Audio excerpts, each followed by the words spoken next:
Hi everyone. आज ग्रामसी के बारे में जानेंगे। हम आधुनिक राजनीतिक विचारक के बारे में बात कर रहे हैं। इसके पहले हमने कार्ल मार्क्स के बारे में जाना था। ग्रामसी की बात करें तो ग्रामसी इटली के सरदानिया में कैगलियरिया के प्रांत में इनका जन्म हुआ था 1891 ईस्वी में। उनकी एक बहुत ही फेमस रचना है प्रिजन नोटबुक्स, जो 1971 में पब्लिश की गई। इनकी मृत्यु हो गई थी। इनकी मृत्यु के पश्चात इसका पब्लिकेशन किया गया है। ये 19वीं शताब्दी के महान विचारकों में से एक है। इनका पूरा नाम एंटोनियो ग्रामसी है, यानी अंतोनियो ग्रामसी। ग्रामसी की इटली कम्युनिस्ट पार्टी के संस्थापक थे और मार्क्सवाद के सिद्धांतकार तथा प्रचारक भी थे। जैसे कि हमने बताया कि 19वीं शताब्दी और 20वीं शताब्दी में भी इनका रोल रहा है। यानी ये 20वीं शताब्दी के आरंभिक 4 दशकों के दौरान दक्षिणपंथी फासीवादी विचारधारा से जूझने और साम्यवादी की पक्षधरता के लिए विख्यात थे। ग्रामसी 20वीं शताब्दी में परंपरावादी मार्क्सवाद के विशिष्ट सिद्धांतकार थे। लेनिन के बाद मार्क्सवादी विचारकों में ग्रामसी हैं, और यानी ग्रामसी, जब लेनिन को हम पढ़ते हैं तो लेनिन के बाद ग्रामसी ही सबसे स्वाभाविक क्रांतिकारी तथा साम्यवादी सिद्धांतकार कहे जाते हैं। 20वीं सदी के परिस्थितियों में पारंपरिक मार्क्सवाद की अवधारणाओं को अनुचित यानी अनुरूपित करने का प्रयास किया गया है। ग्रामसी वैसे 20वीं सदी के अगर अन्य मार्क्सवादी सिद्धांत की तरह इस प्रश्न पर इन्होंने भी विचार किया कि जो मार्क्सवादी विचारक है, जिसमें हम कार्ल मार्क्स को देखते ही हैं कि वो पूंजीवादी का अंत क्यों नहीं हो सका, इस पर भी ये विचार डालते हैं। यानी पूंजीवाद किन कारकों से अग्रसित होता रहा है, इस प्रश्न के निराकरण के लिए ग्रामसी ने जो क्रोस हैं उनके विचारों का प्रयोग किया, क्योंकि क्रोस प्रत्यक्षवाद के विरोधी थे। उन्होंने मार्क्स से भिन्न इतिहास के निर्धारण में व्यक्तिनिष्ठ कारकों की भूमिका को महत्वपूर्ण माना था। अगर क्रोस की माने तो उन्होंने कहा था कि इतिहास का अध्ययन मनुष्य की सभी गतिविधियों अर्थात सामाजिक, सांस्कृतिक, नैतिकता से संबंधित अध्ययन के अनुसार पर ही किया जा सकता है। ग्रामसी नवमैकियावलीवादी सिद्धांतकारों जैसे परेटो हुए, मोस्का से भी प्रभावित थे, और इन्हीं सिद्धांतकारों की तरह ग्रामसी ने पारंपरिक राजनीतिक वर्गों का विरोध किया था।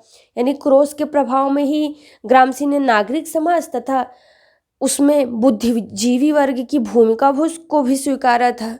देखिए, ग्रामसी ने मार्क्स के इस विचार का भी समर्थन किया था कि राज्य में दमन शक्ति होती है, परंतु उन्होंने यह भी स्थापित करने की कोशिश की कि वह बल के अतिरिक्त राज्य पूंजीपति विचारों के आधार पर सहमति की स्थापना कर सर्वहारा वर्ग का निरीक्षण करते हैं। ग्रामसी के अनुसार अगर माने तो उन्होंने कहा कि पूंजीवादी वर्ग का विश्वास सिर्फ राज्य की दमनात्मक शक्ति में नहीं होता है, और इसीलिए वह अपनी सुरक्षा के दृष्टिकोण से एक सुरक्षा कवच के रूप में नागरिक समाज की स्थापना करते हैं।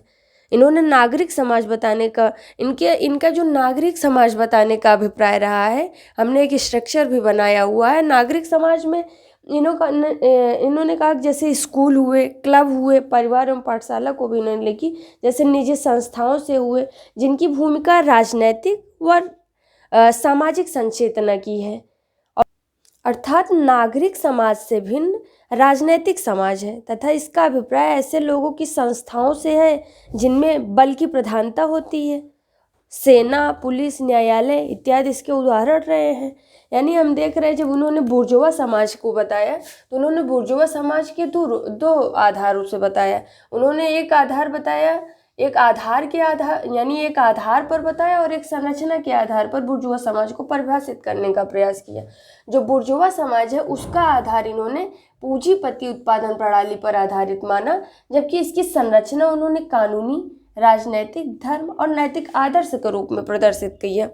जब ये प्रभुत्व की संरचना की बात करते हैं, इसके पहले हमने नागरिक समाज बताया ही कि इन्होंने इनका जो नागरिक समाज से अभिप्राय था वह ये परिवार, विद्यालय यानी स्कूल, क्लब, चर्च जैसी निजी संस्थाओं से था, जिसकी भूमिका किसमें होती है, राजनैतिक समाज से होती है। यानी राजनैतिक समाज है तो उन्होंने जो राजनीतिक और सामाजिक संचेतना के निर्धारण में महत्वपूर्ण होती है।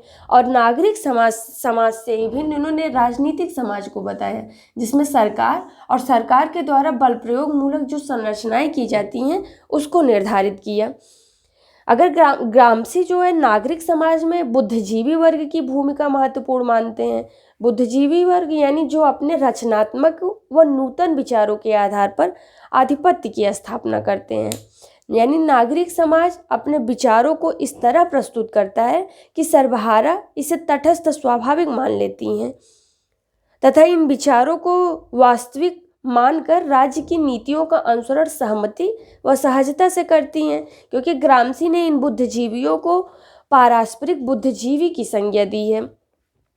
अगर ग्रामसी के अनुसार माने तो उन्होंने मध्ययुग में चर्च की सत्ता के द्वारा बुद्धिजीवियों ने सामंतवादी हितों का संरक्षण किया और इसीलिए नागरिक समाज की विफलता की दशा में ही राज्य दमन व बल को सहारा लेती है।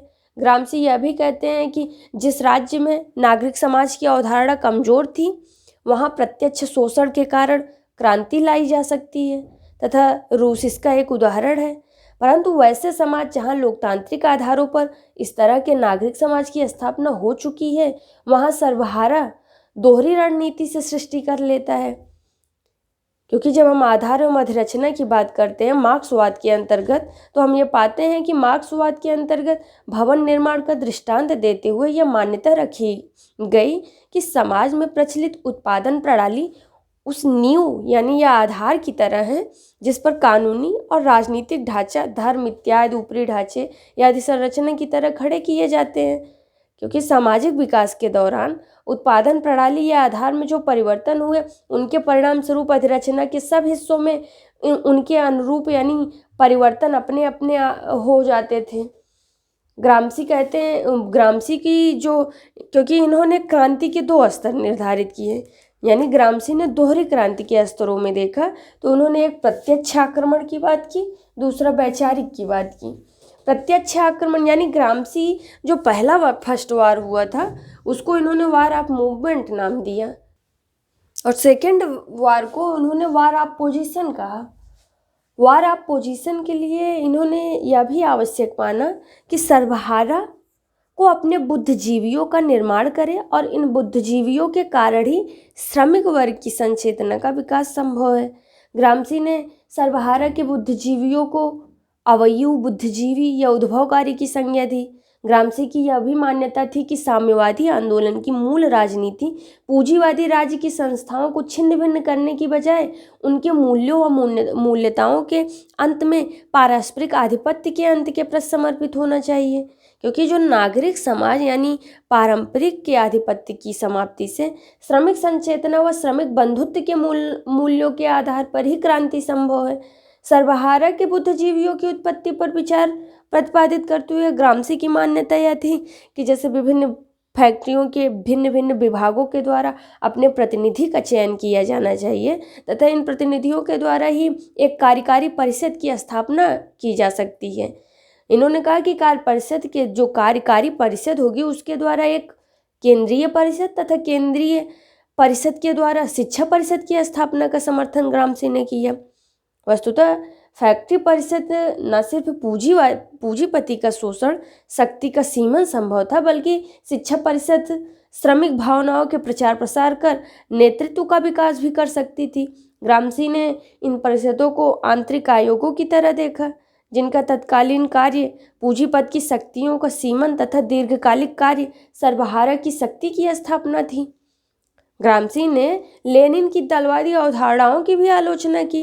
ग्रामसी तो यह कहता था कि लोकतांत्रिक केंद्रवाद पर आधारित दल विमर्शी संस्थाओं की अपेक्षा दमनात्मक शक्ति प्राप्त कर सकते हैं। ऐसे या तो मिश्रित नैतिक लक्षणों की प्राप्ति के लिए सांस्कृतिक सहमति को ग्रामसी ने आवश्यक माना। ग्रामसी तकनीकी व उत्पादन विरोधी नहीं था, उन्होंने समाजवादी व्यवस्था के विकास के लिए इन्हें महत्वपूर्ण माना था। जब हम ग्रामसी, वैसे ग्रामसी की रचनाओं में केवल एक ही रचना हमको मिलती है, प्रिजन नोटबुक्स। बंदी गृह में ग्रामसी ने कुछ स्फुट लेख लिखे जिसमें राजनीति दर्शन के अतिरिक्त समाज भाषा विज्ञान, साहित्य समालोचना जैसे विविध विषयों का समावेश था। और ये सब लेख जो थे ग्रामसी की मृत्यु के पश्चात, यानी जो बंदी गृह में उन्होंने लिखा था सब कुछ, वो एक उनके मृत्यु के पश्चात एक ही बुक में, प्रिजन नोटबुक्स में उसको प्रकाशित किया गया। तो हमने आज ग्रामसी के बारे में जाना, इनकी रचनाओं से संबंधित बात की, और इन्होंने जो बुर्जुआ समाज और प्रभुत्व की संरचनाओं तथा अपने क्रांति के स्तर से किस तरीके से, क्योंकि ये मार्क्सवादी यानी एक परंपरा मार्क्सवाद के विशिष्ट सिद्धांतकार माने जाते हैं, क्योंकि ये एक राजनीतिक विचारक के साथ साथ राजनीतिक भी थे। अपने समय में इटली के कम्युनिस्ट पार्टी के संस्थापक भी थे। तो इनका जो जीवन था वह एक राजनीति से तो भरा ही हुआ था। और जब ये जेल में थे तो जेल की मतलब जेल में समाज में रहकर कैसे क्रांति के स्तर को परिभाषित किया, एक प्रभुत्व की संरचना को बताया, इसके बारे में हमने जाना। अब अगले वीडियो में हम हन्ना आरेंट के बारे में जानेंगे। Thank you.